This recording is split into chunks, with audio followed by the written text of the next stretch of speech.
We got the media team in here. We're the media We're the team. media team. We got content. TV's in the go. We got TV in the go, Wack. You looking for that fire Clubhouse content? Well, you need to subscribe to the home. Hey, yo, Clubhouse TV. Let's get to the content. That's a good one. Wack 100 reacts to Keefe D's second bail hearing, and Keefe D goes ballistic. I want to say thanks to Wack 100, the whole 100 side, spin the block, run the content. Bro, let me tell you the most hilarious thing, right? When you're doing a bail hearing, right? All they supposed to do is show where the funds came from and show if the funds is legal. Did you hear the dumbass judge say, well, you know, Keefe D used to be a notorious drug dealer? Are you insinuating that I've been holding Keefe D's drug money? Like, what are you talking about right now? All that shit need to be Hey, Wack, this sound like a preliminary hearing more than a bail hearing. And then they say, well, he's not credible. What do you mean? Well, I'm not credible. The corporation's credible. You see where the money came from? You see that? Right? I told my bail bondsman called me. He said the company it came from. I said, yo, bro, did you go research where it came from? Yeah. Is it legal? Yeah. Well, I don't got to tell you my business with them. I said, watch this. I called on the phone. I said, hey, wire me $150,000 tomorrow from my end. All right, no problem, bro. It'll be there in the morning. Well, I see there was a screenshot. I said, you see that? How much money they owe? It don't matter what they owe me. It doesn't matter. That's none of your business. None of their business, yeah. What matter is, it's not a drug deal. It's not for robbery money. It's not for murder money. What matters is two companies that's doing business. Don't matter. Straight up. It don't matter. Only thing that matters is it's not dirty and it's legal. And it's not Keefe D's money. Now, you seen them saying he got the right to do business with who he want to do business with, if that's what he want to do. If he want to do a life right situation, yeah, he could do a life right situation because it's more to his life than just Tupac. At the end of the day, he hasn't been convicted of killing Tupac. Facts. And his life story, yeah, like it's more than his just life Tupac. story starts. They're trying to focus on that. That life story started in 1980. He's 60 years old. The nigga was like 16. His rise in the street started like 80, 79, 80. So, whatever agreement I was to have today has nothing to do with the killing of Tupac, because you guys have yet to find him guilty of killing Tupac.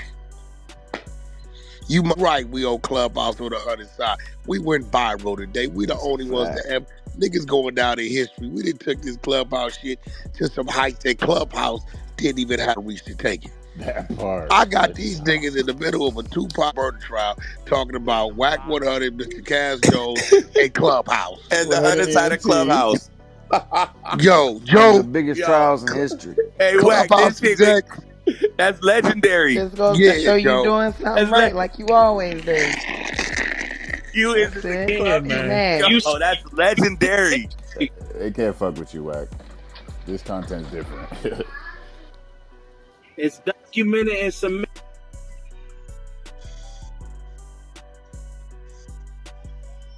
Oh, good shit right there. Yo. I just keep it under wraps. Yo, the motherfucker said, perjure how? Why perjure that, nigga? You gonna prove that? Can you define the friend? Nigga, you got motherfuckers on this app right now ain't never seen each other that's gonna tell you niggas on this app is their friend.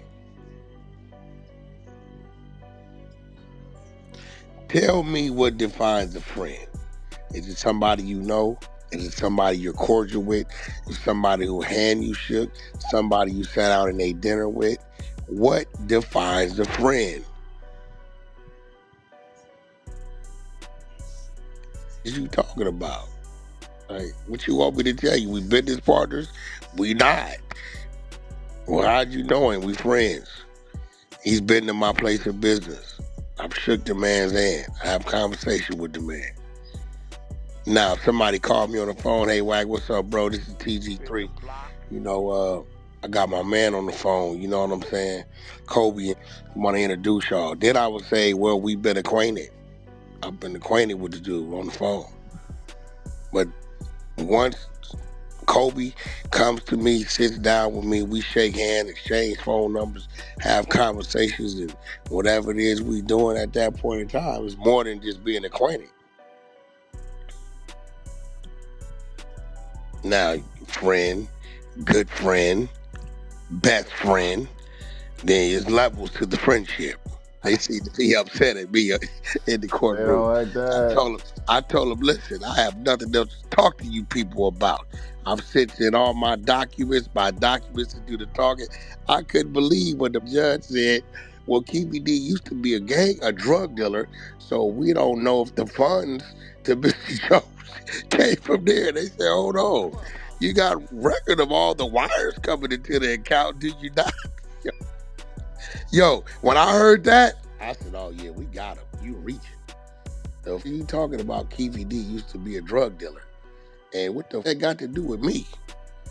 Do they not know all wires got to pass through Federal Reserves? They have to make sure where it's coming from is right and where it's going is right. Crazy. Mr. Jones is not credible. Yes, but the account is. The account is. Did that happen today? Yeah. He had, I told you they had to give him another bail hearing. They filed. So how it's looking now? How you think it looking? Bro, listen, the attorney did his job. He said, hey, this is not a trial on whether he killed Tupac or not. You're saying that he's making money off killing Tupac when, in fact, he's not being convicted of killing Tupac. Right. Then Mr. Keefe D has an extensive story stretching over 40 years.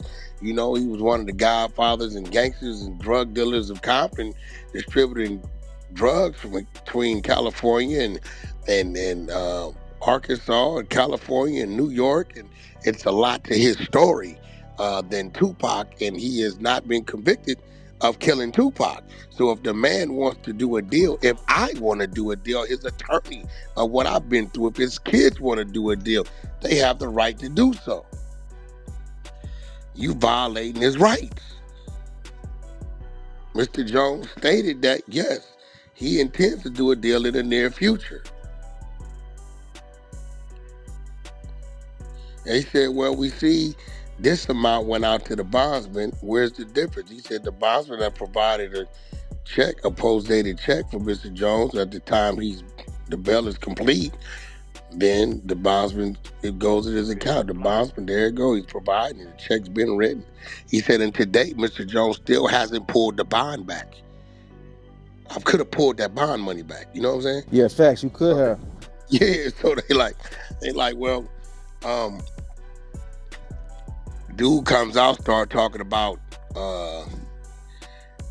some people that was in fear of their life in 2008. They like, yo, we not here for that. We're here for a bond hearing to verify where the funds came from. He's provided you bank records. Well, you know, he has wires coming in. Okay, well, the wires is coming in is what contributes to the amount in the bank account. So at the end of the day, right, the wire has been tracked back to this company. They said the name of the company, right? My bondsman called me last week. He said, Wack, what kind of business you got with the company? I said, it don't matter. If the company is registered to do business. I said, watch this. I called on the three-way. I said, hey, what up, bro? I said, bro, send me $150,000 tomorrow. He said, all right, then go out. Let's go ahead and make note of that on what's owed to me. And the next day, the 150 came. I said, you see how that worked? I got about 10 motherfuckers I could do that with because there's money sitting over there. Right? I said, you know, end of the day, as long as it can show that the company is coming from is legal and the accountant is going to is legal, neither one of us have no dealings with drugs, robbery, extortion, or none of that. With legal entities. So it doesn't fucking matter.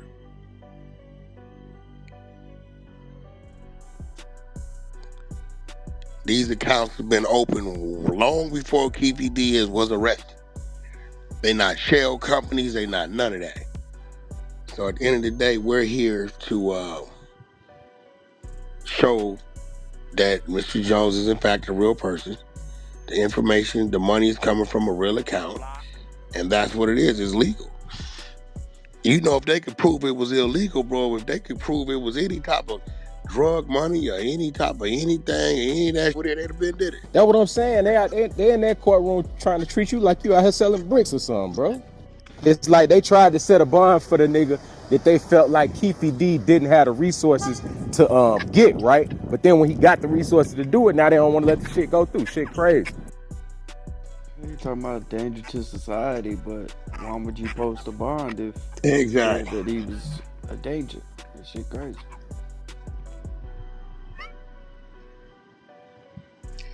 No, that's real shit.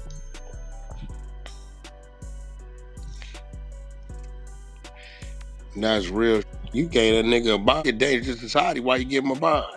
We made the court system, the Tupac murder trial. They mentioned a homicide, a Clubhouse, and I got a call and they said, Wack, the judge is seeing it your way. Oh, Looks shit. like old Keefe probably gonna be coming home.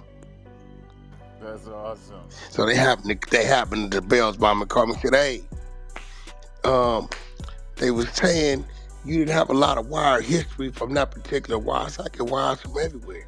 They're like, well, have you received a wire from them people since? I said, I just got $150,000 from them last week. I sent that in. He sent it in. They was like, I said, you want to see some more wire history? I got like 6 accounts. I just gave him that account because that's all that was needed to get the nigga out. I don't want people all in my business. Like, I don't know what you talking about. I ain't like, nah. You know, at the end of the day, you got the right to do business. He could do business. And the word to do bad is what he said. There's nothing authentic about Cash Jones. The judge said, these bank accounts are very authentic. The wires were cleared through Federal Reserve. The property is authentic. He said, Wack, you got to remember, man, when I look at your situation, they get to pulling you up on social media, your criminal history and all this old shit, and you go put multi-million-dollar property up and this up, and they don't understand. The DA asked the nigga off the record in the hallway, I thought they were enemies. Why would a Pyru bell on a Compton crib? Wow. So, end of the day, tell them go look up the Minister Honorable Louis Farrakhan teachings. They may find the answer to that. We have grown, and in the words of Dr. Martin Luther King, I think the minister would agree, we shall overcome someday. And my day has always come. Already then came. Clubhouse TV.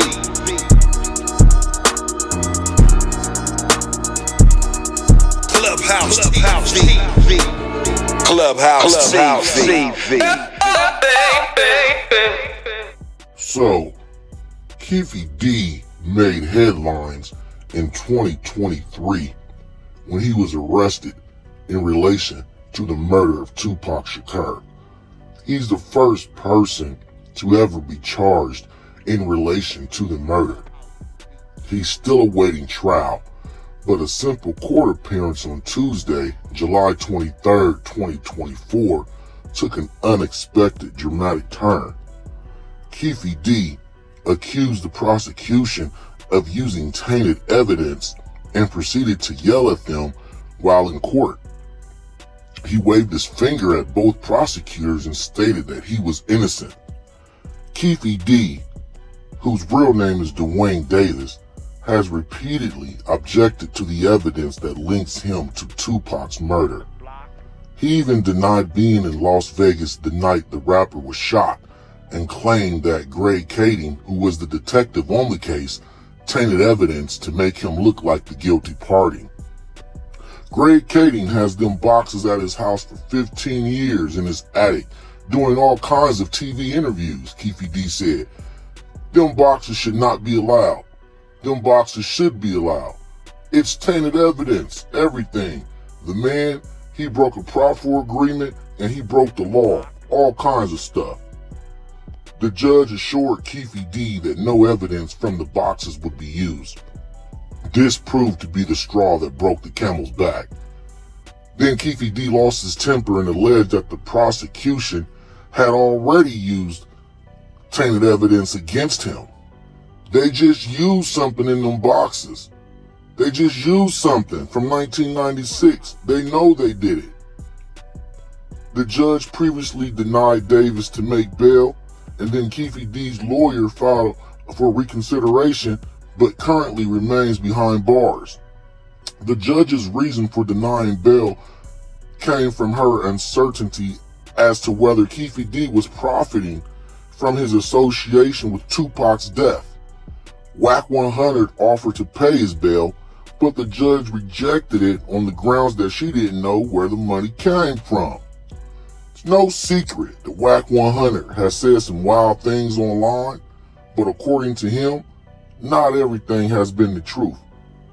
During a recent interview with Vlad TV, he said his involvement in Dwayne Keefe D. Davis bail hearing. He previously tried to bail him out as he's currently in custody for the alleged involvement in Tupac's murder. Unfortunately, the judge shot him down. Let me know about this content in the comments. Do you think Keefe D should be allowed bail? Let me know. Don't forget to hit the like, share, comment, and subscribe. And join the media team, me, Clubhouse TV, Ray Give TV, Clubhouse Shenanigans, Clubhouse Unlocked, and the Ruminati Network. Hit that notification bell so you're always in the know when I drop new videos. And as usual, I appreciate you checking out Clubhouse TV, and I'm out, y'all. Peace.